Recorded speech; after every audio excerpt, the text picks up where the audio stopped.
दोस्तों नमस्कार, आप सभी का स्वागत है आपके अपने चैनल गोल्डन पाठशाला में।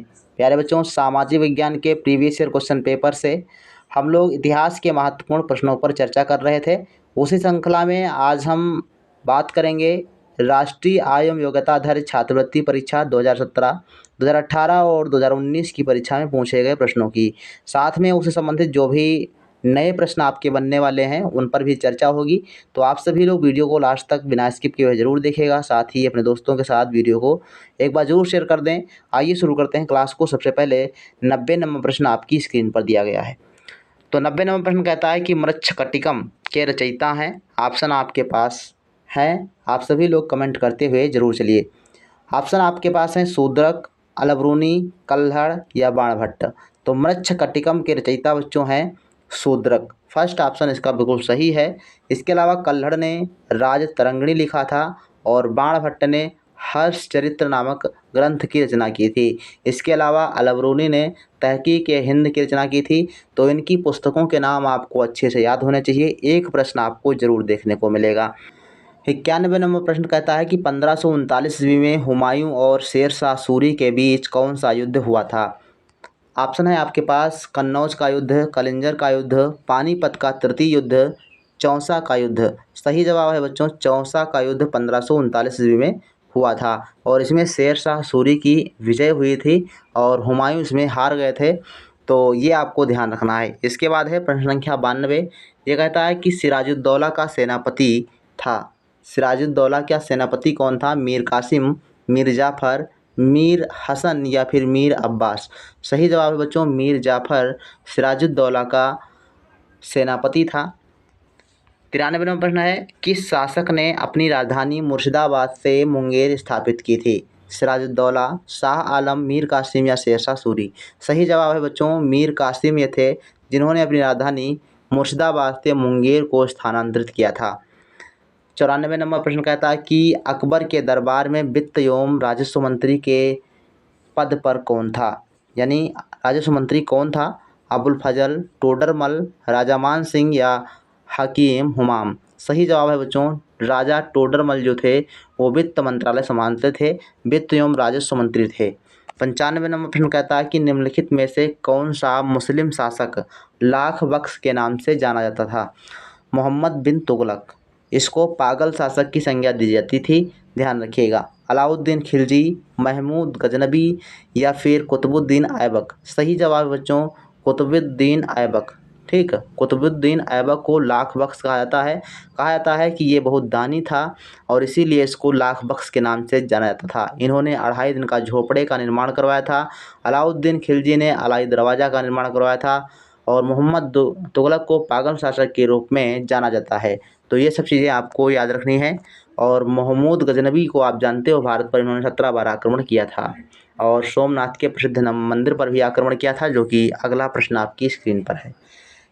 किस प्रसिद्ध हिंदू मंदिर पर महमूद गजनबी ने आक्रमण किया था? सही जवाब आपको मिल गया होगा। फोर्थ ऑप्शन इसका बिल्कुल सही है। सोमनाथ मंदिर के ऊपर जो है इन्होंने आक्रमण किया था और उसको लूट कर वो अपने वहाँ ले गया था गजनी।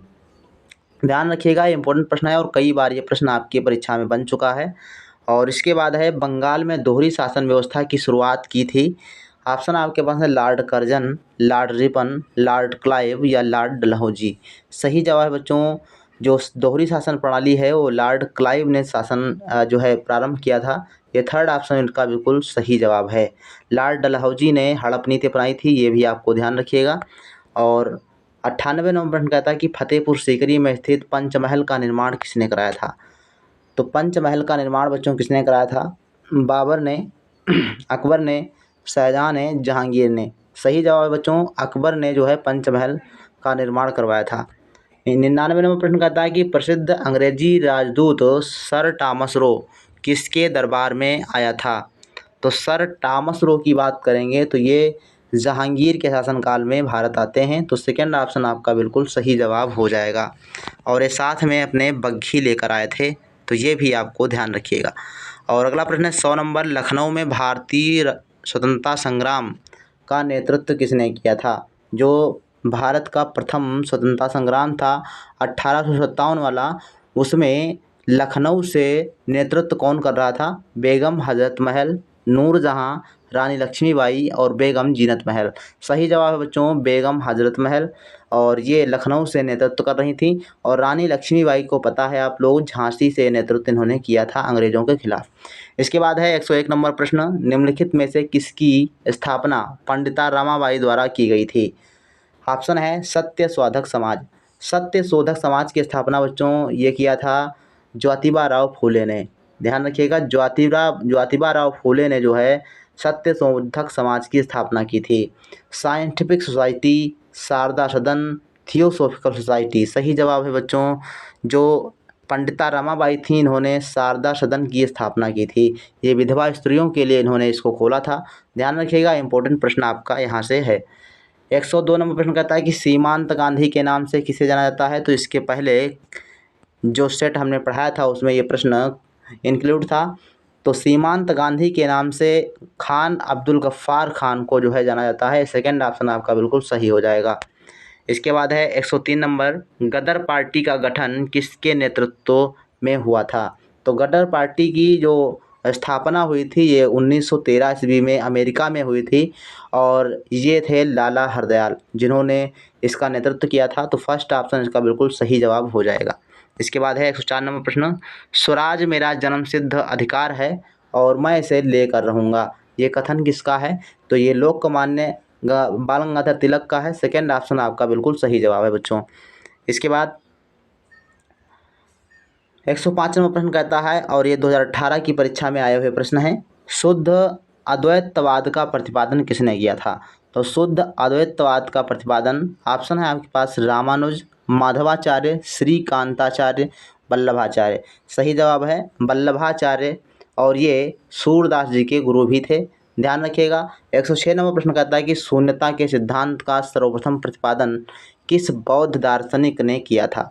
शून्यता के सिद्धांत का प्रतिपादन किसने किया था? सही जवाब है आपका नागार्जुन। फर्स्ट ऑप्शन बिल्कुल सही है। इसके बाद बात करते हैं 107 नंबर प्रश्न, संगीत यंत्र तबला का प्रचलन किया था? तानसेन, बैजू बावरा, अमीर खुसरू, आदिल शाह। सही जवाब है बच्चों अमीर खुसरू ने जो है संगीत यंत्र में संगीत यंत्र तबला का जो है प्रचलन किया था। 108 नंबर प्रश्न कहता है कि निम्नलिखित में से किस देश में गदर पार्टी की स्थापना हुई थी? अब ये हमने ऊपर आपको बताया था कब की गई थी और किसने की थी और कहाँ पर की गई थी, यहाँ पर आपका जो है प्रश्न पूछा गया। तो निम्नलिखित में से किस देश में गदर पार्टी की स्थापना हुई? सही जवाब है बच्चों संयुक्त राज्य अमेरिका में। संयुक्त राज्य अमेरिका में 1913 ईस्वी में गदर पार्टी की स्थापना होती है, और ये लाला हरदयाल थे जो उस पार्टी का नेतृत्व कर रहे थे। ध्यान रखिएगा, इम्पोर्टेंट प्रश्न है। चौरी चौरा किस जनपद में स्थित है? चौरी चौरा कांड किस जनपद में हुआ? तो ये आपका बच्चों गोरखपुर हो जाएगा। सेकंड ऑप्शन आपका बिल्कुल सही हो जाएगा। और ये घटना जो है 5 फरवरी 1922 को होती है। 5 फरवरी 1922 को जो है चौरी चौरा वाला कांड होता है। इसमें क्या होता है कि एक थाने में जाकर क्रांतिकारियों की भीड़ ने 22 जो है पुलिस वालों को थाने के अंदर ही भरकर उसमें आग लगा देते हैं, जिसके कारण निराश होकर महात्मा गांधी ने असहयोग आंदोलन को वापस कर लेते हैं। ठीक, तो ध्यान रखिएगा ये इम्पोर्टेंट फैक्ट यहाँ से बन सकता था। और इसके बाद है कॉमनवेल्थ पत्र किससे जुड़ा है? तो कॉमनवेल्थ पत्र बच्चों एनी बेसेंट इनसे संबंधित है। थर्ड ऑप्शन बिल्कुल आपका सही है। 111 नंबर प्रश्न कहता है कि निम्नलिखित में से किसने आगरा की स्थापना की थी? तो आगरा की स्थापना बच्चों सिकंदर लोदी ने की थी, और इसका फर्स्ट ऑप्शन बिल्कुल सही है। सिकंदर लोदी ने 1504 ईस्वी में आगरा नामक नगर स्थापित किया था, नगर को बसाया था, और उसके बाद अपनी राजधानी दिल्ली से आगरा को स्थानांतरित किया था। ध्यान रखिएगा, इम्पोर्टेंट प्रश्न आपका यहाँ से बन जाता है। 12 नंबर प्रश्न कहता है कि किसके काल में स्थायी बंदोबस्त प्रारंभ किया गया था?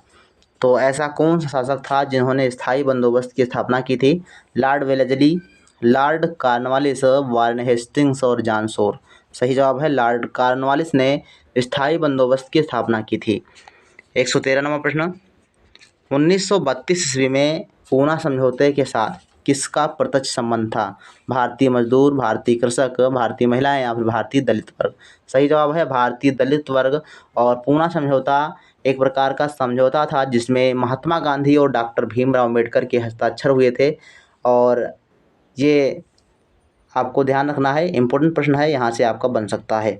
114 नंबर प्रश्न कहता है कि राजतरंगिणी की रचना की थी। तो ये आपका NMS एग्जाम 2019 की परीक्षा में पूछे गए प्रश्न हैं। तो राजतरंगिणी बच्चों कल्हड़ ने लिखी थी, ध्यान रखिएगा, फर्स्ट ऑप्शन आपका इसका सही है। और पाणिनि ने एक रचना की थी जिसका नाम था अष्टाध्यायी। क्या है? अष्टाध्यायी जो है इन्होंने रचना की थी पाणिनि ने। वेद व्यास ने महाभारत की रचना की थी। तो इनकी आपको रचनाएं याद रखनी है। 115 नंबर प्रश्न कहता है कि बंगाल विभाजन किस वर्ष से संबंधित है, अर्थात किस वर्ष बंगाल विभाजन हुआ था। तो ये इसका सही जवाब बच्चों है दूसरा ऑप्शन, 1905 ईस्वी में बंगाल विभाजन हुआ था। और किस शासक के समय हुआ था, किस गवर्नर जनरल के समय हुआ था, तो लॉर्ड कर्जन। लॉर्ड कर्जन इस समय गवर्नर जनरल थे, जिसके समय में जो है 1905 ईस्वी में बंगाल विभाजन हुआ था। 1916 की बात करेंगे, सॉरी 116 नंबर प्रश्न है, सेलुलर जेल स्थित है।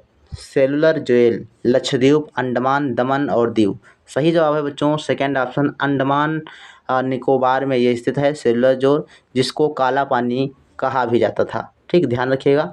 117 नंबर प्रश्न कहता है कि प्रसिद्ध नारा इंकलाब जिंदाबाद किसने दिया था।